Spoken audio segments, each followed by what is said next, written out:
سیقول الذین اشرکوا، یہ مشرک جواباً یہ کہہ دیں گے اگر اللہ چاہتا تو نہ ہم شرک کرتے اور نہ ہمارے آباء و اجداد کرتے اور نہ ہی ہم کسی چیز کو حرام ٹھہراتے، اللہ نے چاہا ہے تو کیا۔ اب یہ بھی دیکھیے غلطیاں اپنی اور اس کی نسبت اللہ تعالیٰ کی طرف کرتے ہیں کہ اللہ کا کنٹرول ہے نا ہر چیز پر۔ وہی اللہ تعالیٰ جو چاہتا ہے وہ یہ بھی چاہتا ہے کہ تم زہر نہ کھاؤ، تو پھر ذرا تھوڑا سا یہ سوچ کے کہ چلے جی میں مرنا چاہتا ہوں، کھا لو۔ اللہ تو نہیں چاہتا، تو کھانے پینے کے معاملے میں تو تم کہتے ہو اللہ چاہتا تو نہ ہم شرک کرتے، کیا دوسری چیزوں میں بھی ایسا اللہ تعالیٰ کے بارے میں سوچا ہے؟ کذالک کذب الذین من قبلہم، اسی طرح ان لوگوں نے بھی جھٹلایا تھا جو ان سے پہلے تھے، تاکہ انہوں نے ہمارے عذاب کا مزہ چکھ لیا۔ آپ ان سے کہیے اگر تمہارے پاس کوئی علم کی بات ہے تو لاؤ، ہمیں دکھاؤ، اس کو نکالو اپنی کتابوں سے، اپنے خزانوں سے، ثبوت پیش کرو۔ ان تتبعون الا الظن، تم تو محض ظن کے پیچھے پڑے ہوئے ہو، گمان ہے، شاید یہ علم نہیں ہوتا، علم یقین کا نام ہوتا ہے، اور جو بات کرتے ہو بلا دلیل کرتے ہو۔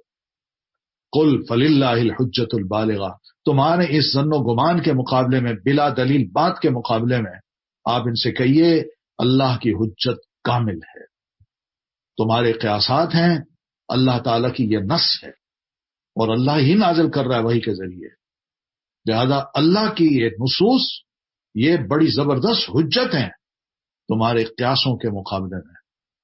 وَلَوْ شَاءَ لَهَدَاكُمْ أَجْمَعِينَ، لہذا اگر وہ چاہتا تو تم سب کو ہدایت دے دیتا۔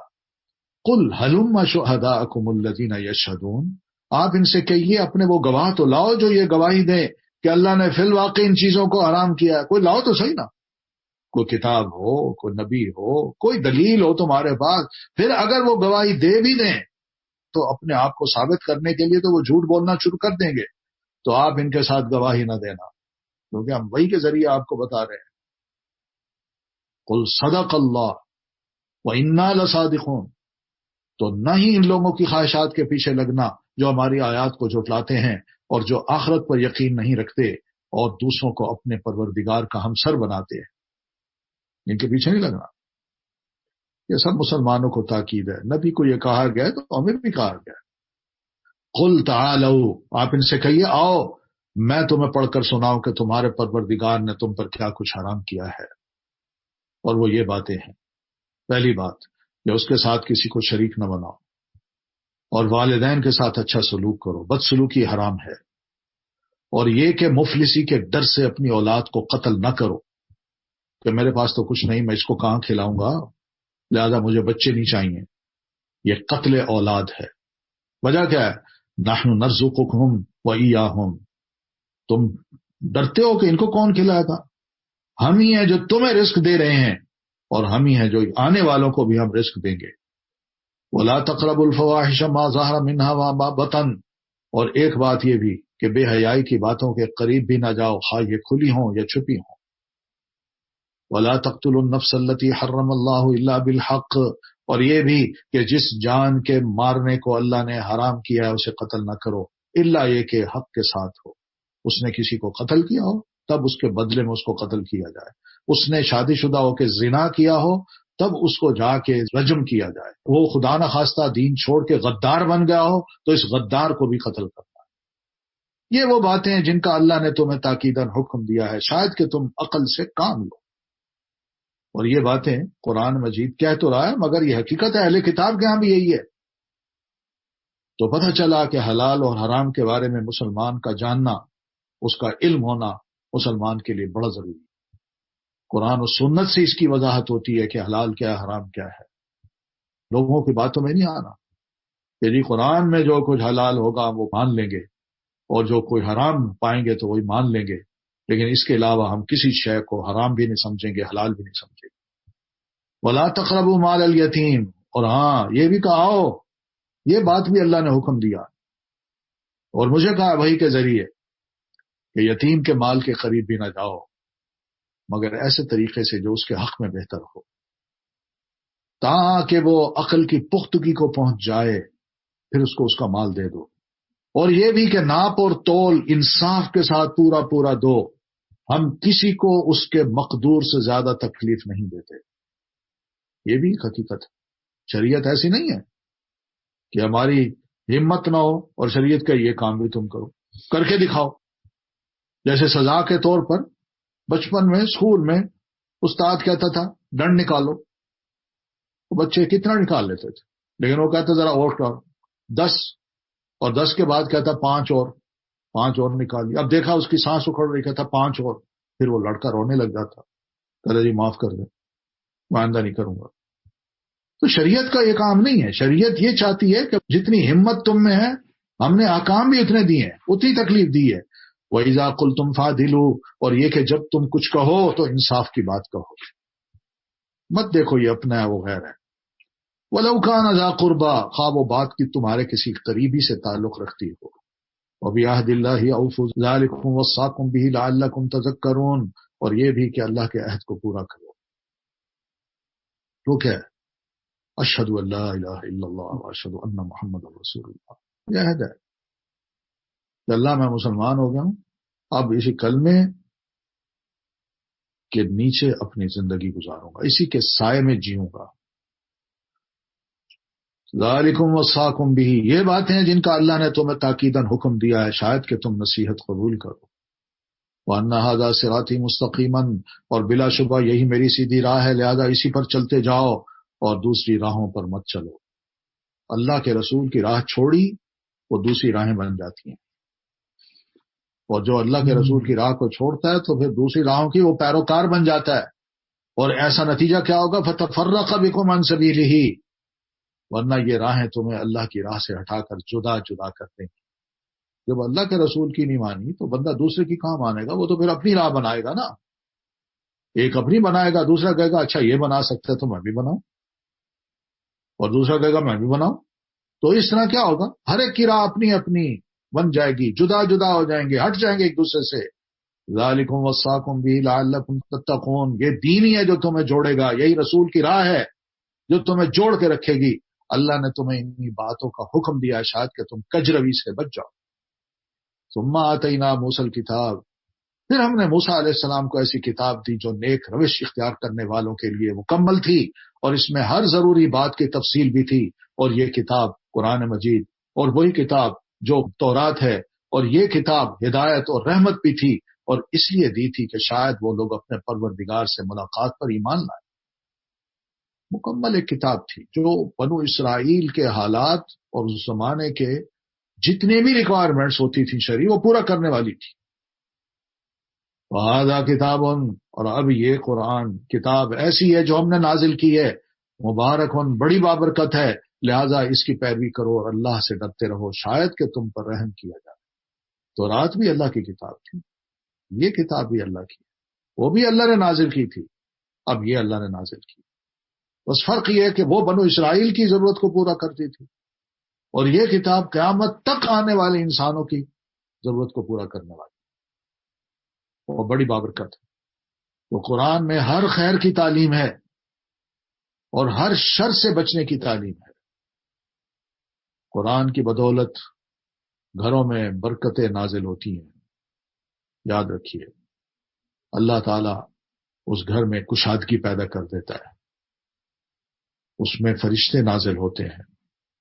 شیطان جس گھر میں قرآن پڑھا جائے اس گھر کو چھوڑ کے چلے جاتے ہیں، اور پھر اس قرآن کی خیر و برکت بھی بڑھ جاتی ہے.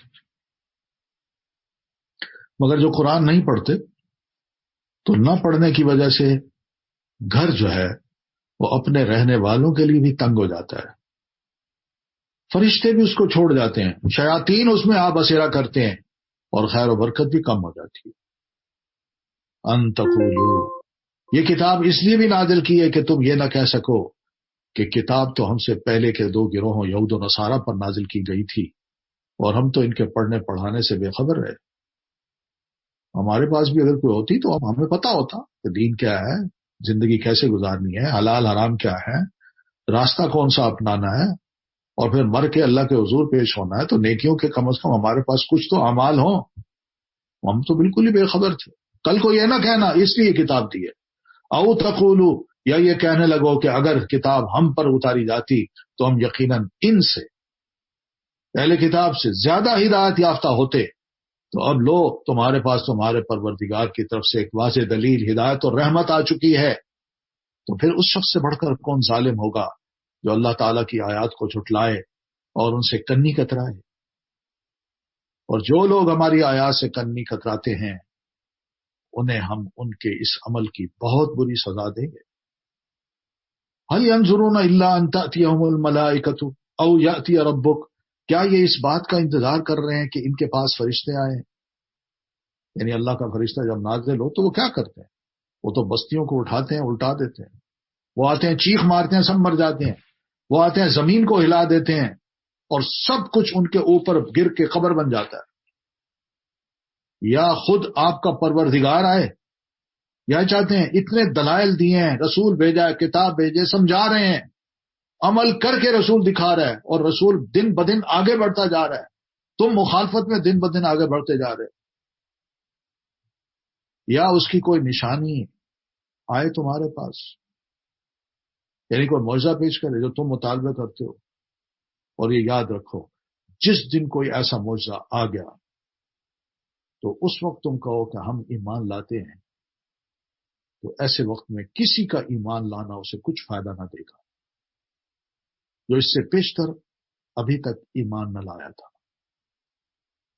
یعنی یہ کیا کہ جب اللہ کی آیت یعنی موت سامنے نظر آتی ہے بندے کو، کہتے جی میں مانتا ہوں، پہلے کیوں نہیں لائے ایمان؟ اس لیے ایمان یہ نہیں ہوتا کہ میں دیکھوں گا تو مانوں گا، نہیں دیکھوں گا تو میں نہیں مانوں گا. یہ کیا ایمان ہے؟ تو یہ سب چیزیں جن کے بارے میں کہا جا رہا ہے کہ اللہ ہے، فرشتے ہیں، موت کے فرشتے بھی ہیں، اور پھر اس کے بعد اس کے علاوہ وَلِلَّهِ جُنُودُ السَّمَاوَاتِ وَالْأَرْضِ، کہ اللہ تعالیٰ کے بے شمار لشکر ہیں جو زمین میں بھی ہیں، آسمان میں بھی ہیں. وہ اندیکھے ہیں، وہ کبھی بھی ان کو مسلط کر سکتا ہے، اور جب مسلط ہو جائیں بندہ کہے جی میں ایمان لاتا ہوں، تو اللہ فرماتا ہے پہلے ایمان لاتے تو بہتر تھا، اب تم سب کچھ دیکھ کے ایمان لاتے ہو تو کوئی اس ایمان کا فائدہ نہیں. او کسبت فی ایمانہا خیرا، یا اپنے ایمان کی حالت میں نیکی کے کوئی کام نہ کیا. تو قل انتظروا، ان سے کہیے تم بھی انتظار کرو اپنے فیصلے کا، ہم بھی انتظار کرتے ہیں کہ تم کتنا آگے بڑھ سکتے ہو.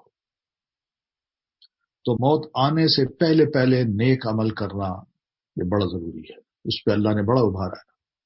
من قبل ان یأتی احدکم الموت فیقول، موت جب آتی ہے تو اس وقت بندہ کہتا ہے مولا تھوڑی سی تو مہلت دے دے، میں تیری راہ میں کوئی صدقہ و خیرات کر دوں، کوئی نیکی کے کام کروں، نیک بن جاؤں. اللہ فرماتا ہے نا، اب نہیں، اب کوئی وقت نہیں. آپ فرماتے ہیں ایک شخص نے پوچھا اللہ کے رسول کون سا صدقہ زیادہ افضل ہے؟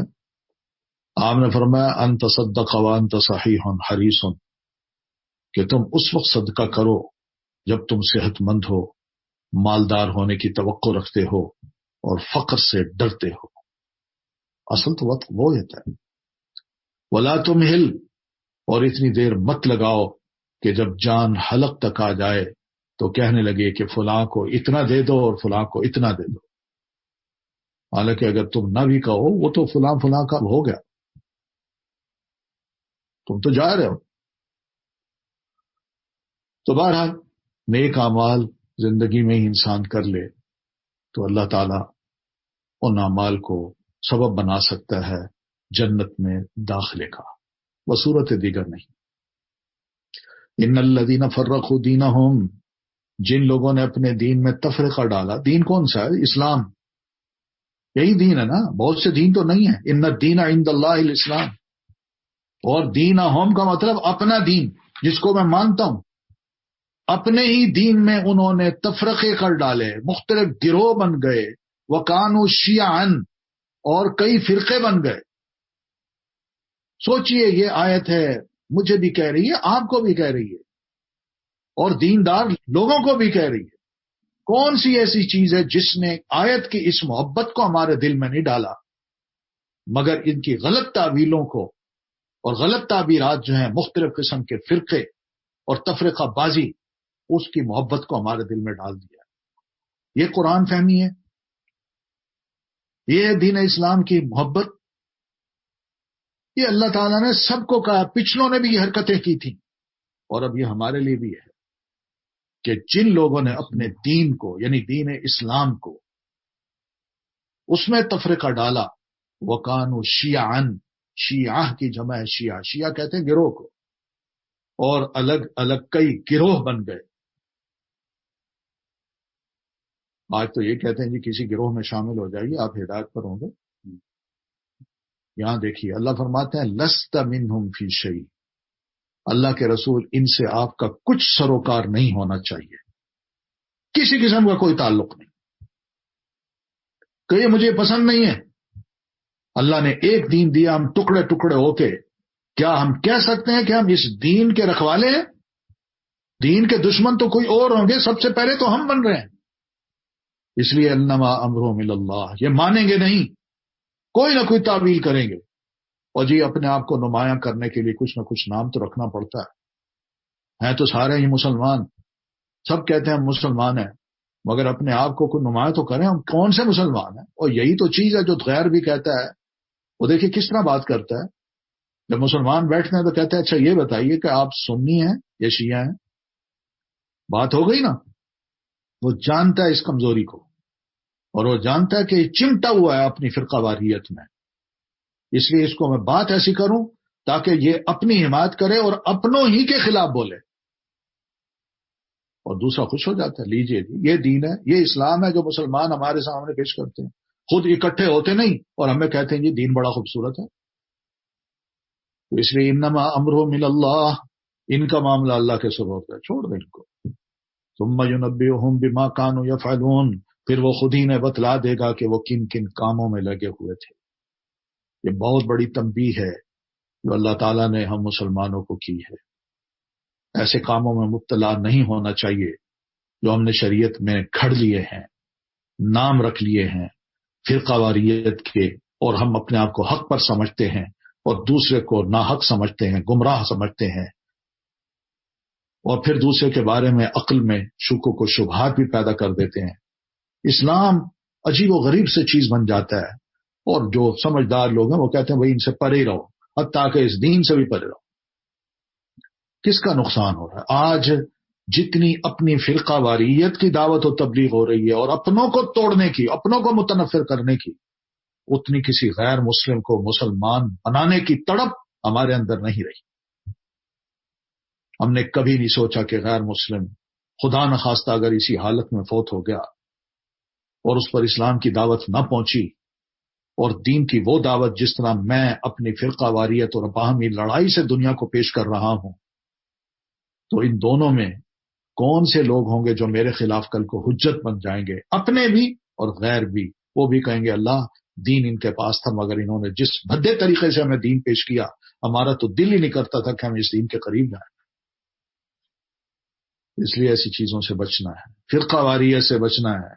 یہ حدیث ہے نبی علیہ الصلوۃ والتسلیم کی سنن ترمذی میں کہ اللہ کے رسول نے فرمایا یقیناً ضرور جوتوں کے جوڑے کی ایک دوسرے کے ساتھ جیسے مطابقت ہوتی ہے، ایک جوڑا دو ہوتے ہیں نا دایاں بایاں، جب اس کو بالکل ہی موچی دیکھتا ہے ملا کے کہ دونوں برابر ہو گئے ہیں تو اس وقت کہتا ہے طابق النعل بالنعل، کہ ایک جوڑا یا ایک جوتا دوسرے جوتے کے عین مطابق ہو گیا. تو یہ جو مطابقت ہے، آپ فرماتے ہیں تمہاری یہ مطابقت بنو اسرائیل کے ساتھ ہوگی یا پہلوں کے ساتھ ہوگی. آپ فرماتے ہیں میری امت پر بھی وہی کچھ آئے گا جو بنو اسرائیل پر آیا، یہاں تک کہ اگر ان کی امت میں سے کسی نے اپنی ماں کے ساتھ علانیہ زنا کیا ہوگا تو میری امت میں بھی ایسا کرنے والا پیدا ہو جائے گا. آپ یہ بھی فرماتے ہیں کہ بنو اسرائیل 72 فرقوں میں تقسیم ہوئے، میری امت 73 فرقوں میں تقسیم ہوگی، ان میں ایک فرقے کے علاوہ باقی سب فرقے جہنمی ہوں گے. تو بتائیے بھائی، آپ کہتے ہیں سب حق میں رہیں، سب ٹھیک ہے، یہ مختلف کلرز ہیں، بڑی اسلام کی رونق ہے، ہر ایک کو اللہ نے خوش کر دیا اور ہر ایک کا رنگ دنیا کو دکھا دیا. اور بھائی اور رنگ دکھاؤ، مگر یہ نفرتیں، لڑائیاں، جھگڑے، یہ ساری کوششیں، وہ سارا انفاق، یہ کس کے لیے ہو رہا ہے؟ دین کی تقویت کے لیے یا ان فرقہ واریت کو پروموٹ کرنے کے لیے؟ سوچنے کی باتیں ہیں بھائی. ہم ایک دوسرے کے خلاف استعمال ہو رہے ہیں اور کر رہے ہیں لوگوں کو. صحابہ کرام نے جب یہ بات سنی کہ میری امت 73 فرقوں میں تقسیم ہو جائے گی، اور کون ہے بتائیے؟ جو سنی لوگ ہیں یا شیعہ لوگ ہیں، یہ دو ہیں نا، ان دو کے بعد آگے تقسیم کیجئے. اگر یہ نہیں ہے تو پھر 73 کون ہے؟ کون ہو سکتا ہے؟ کوئی غیر مسلم ہے؟ یہ سب آگے کی تقسیمیں ہیں. تو صحابہ کرام نے عرض کی اللہ کے رسول، وہ نجات پانے والے کون ہیں؟ جو ایک فرقہ ہے. آپ دیکھ لیجئے اللہ کے رسول نے نام نہیں لیا فرقے کا، آپ نے ایک معیار بتایا ہے، اور یہی معیار ہو سکتا ہے کہ کسی فرقے میں کوئی مخلص آدمی ہو، اس کے اندر یہ چیز ہو اور وہ یہ فرقہ واریت کو پسند نہ کرتا ہو، مگر اس کا معیار یہی ہو کہ میں نے وہ طریقہ اپنانا ہے جو پیارے نبی علیہ الصلوۃ والتسلیم کا تھا، وہ اصحابی اور نبی علیہ السلام کے جو صحابہ کرام کا تھا. بس یہ چیزیں بندوں کو فرقہ واریت سے بچا سکتی ہیں.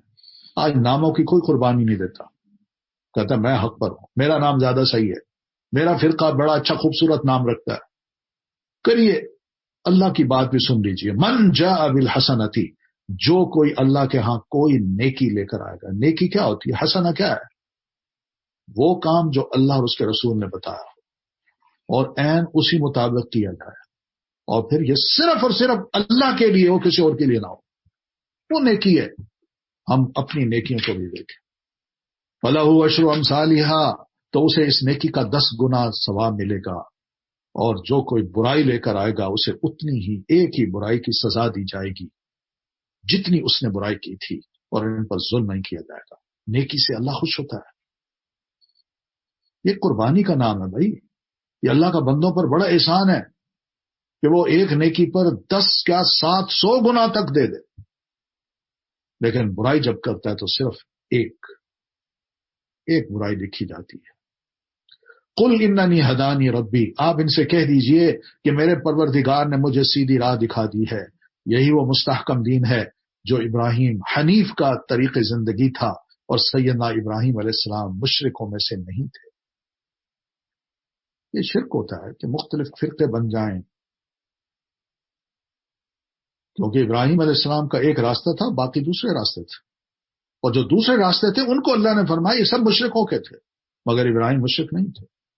قل، اور بات دیکھیے، سب سے کہا ہے اللہ کے رسول، آپ بھی اور سب مسلمان علانیہ کہیں، ان صلاتی و نسکی و محیای و مماتی للہ رب العالمین، میری نماز، میری قربانی، میری زندگی اور میری موت، سب کچھ اللہ رب العالمین کے لیے. یہ التحیات للہ والصلوات والطیبات، میری نماز یعنی میری عبادت، جھکنا ہوگا، مانگنا ہوگا، عاجزی اختیار کرنی ہوگی، ہاتھ باندھنے ہوں گے، چل کے جانا ہوگا، تو وہ صرف اور صرف اللہ کے لیے، کسی اور کے لیے نہیں، عبادت کے لیے. وہ نسکی، اور میری قربانیاں، چاہے وہ مالی ہو، جان کی ہو، قولی ہو، یہ سب اللہ کے لیے. پیسہ دیا اللہ نے تو اسی کی راہ میں خرچ ہوگا، حرام راہ میں نہیں ہوگا، غیر اللہ کے لیے نہیں ہوگا. نظر اللہ کی ہوگی، کسی اور کے لیے نہیں ہوگی. قربانی اللہ کے نام پہ ہوگی، کسی اور کے نام پہ نہیں ہوگی. اور پھر میرا جینا اور میرا مرنا، زندگی کا ایک ایک لمحہ، اور اس لمحات میں کبھی تنگی بھی آتی ہے، کبھی خوشی بھی آتی ہے، تکلیف بھی آتی ہے، مگر تمام حالات میں میرا جینا اللہ کے لیے ہوگا. اور جب موت کے منہ میں جاؤں گا تو اس وقت بھی میری پوری کوشش ہوگی کہ زندگی میں پہلے میں نے ایسے عمل کیے ہوں تاکہ میری موت آئے تو اللہ کی راہ میں آئے، کسی اور کے لیے نہ آئے. تو ہر کام میں اخلاص کا مانگنا اللہ تعالیٰ سے یہ بڑا ضروری ہے. اور نیک اعمال پر مبنی زندگی ہو اور ایمان پر انسان کا خاتمہ ہو تو یہ حسن خاتمہ کی علامت ہے. لا شریک لہ، جس کا کوئی شریک نہیں، مجھے اس بات کا حکم دیا گیا ہے اور میں سب سے پہلے اللہ کا فرما بردار بنتا ہوں. یعنی جینا ہے تو بس اسی کے لیے، مرنا ہے اسی کے لیے، مجھے کسی کی پرواہ نہیں ہے۔ مسلم کا لفظ کہا ہے، مسلم کا، قل غیر اللہ ابغی ربا، آپ ان سے کہیے کیا میں اللہ کے علاوہ کوئی اور پروردگار تلاش کروں حالانکہ وہ ہر چیز کا رب ہے؟ بتائیے، اللہ نے مجھے پیدا کیا، میرے ماں باپ کو پیدا کیا، میری اولاد کو مجھے دیا، وہی اس کا رب ہے، تو جو بناتا ہے پیدا کرتا ہے رب تو وہی ہوتا ہے، پھر اس کے علاوہ میں کس کو تلاش کروں کہ جس نے کوئی اس زمین و آسمان یا یہ جو مخلوق ہے اس کے علاوہ کچھ پیدا کیا ہو جس کو میں کہوں یہ رب ہے؟ اور جو شخص بھی کوئی برا کام کرے گا تو اس کا بار اسی پر ہوگا، یعنی شرک ہو، کفر ہو، شریعت کی نافرمانی ہو، کوئی شخص کسی دوسرے کا بوجھ نہ اٹھائے گا۔ یہ بڑی زبردست بات ہے، یہ پورا دین اسی میں اللہ تعالیٰ نے آخرت کو اسی میں پرو کے رکھ دیا ہے، بندے کو ذمہ داری دے دی ہے کہ اپنا کام، اپنا گناہ، اس کا بوجھ تم نے اٹھانا ہے، تم اپنے کیے کا جواب دے ہو، کوئی اور نہیں ہوگا۔ کتنی بڑی بات ہے، ہم تو سہاروں پہ جی رہے ہیں، خود کچھ نہیں کرتے۔ ثم الی ربکم مرجعکم، پھر تم سب کا اپنے رب کی طرف لوٹ کے جانا ہے، اور جن باتوں میں تم اختلاف کرتے ہو وہ سب کچھ تمہیں وہاں پھر بتا دے گا۔ وَهُوَ الَّذِي جَعَلَكُمْ خَلَائِفَ الْأَرْضِ، وہی تو ہے جس نے تمہیں زمین میں خلیفہ بنایا۔ باپ فوت ہوتا ہے، بیٹا اس کی جگہ آ جاتا ہے، بڑا ریٹائر ہوتا ہے تو اس کی جگہ جونیئر آ جاتا ہے، یہ خلیفہ بننا ہے، اور ایک کے مقابلے میں دوسرے کے درجے بلند کیے، یہ درجے بھی اللہ نے دے دیے، کوئی نیک، کوئی برا، کوئی امیر، کوئی غریب، کوئی افسر، کوئی تابع دار۔ لِيَبْلُوَكُمْ، یہ اس لیے دیے تاکہ تمہیں آزمائے کہ بڑے بن کے تم اللہ کے بندے بنتے ہو یا فرعون بن جاتے ہو، امیر بن کے تم غریبوں کی خدمت کرتے ہو اور اس عمارت کو، اس دولت کو اللہ کی نعمت سمجھتے ہو یا اپنی صلاحیت سمجھتے ہو، آزمائش شروع ہو جاتی ہے۔ اور غریب ہو تو غربت میں صبر کرتے ہو یا چلتے رہتے ہو کہ لوگوں کے پاس پیسہ کیوں ہے اور میرے پاس کیوں نہیں؟ بلا شبہ آپ کا پروردگار سزا دینے میں دیر نہیں لگاتا، اور ساتھ ہی ساتھ وہ یقیناً بخشنے والا اور مہربان بھی ہے۔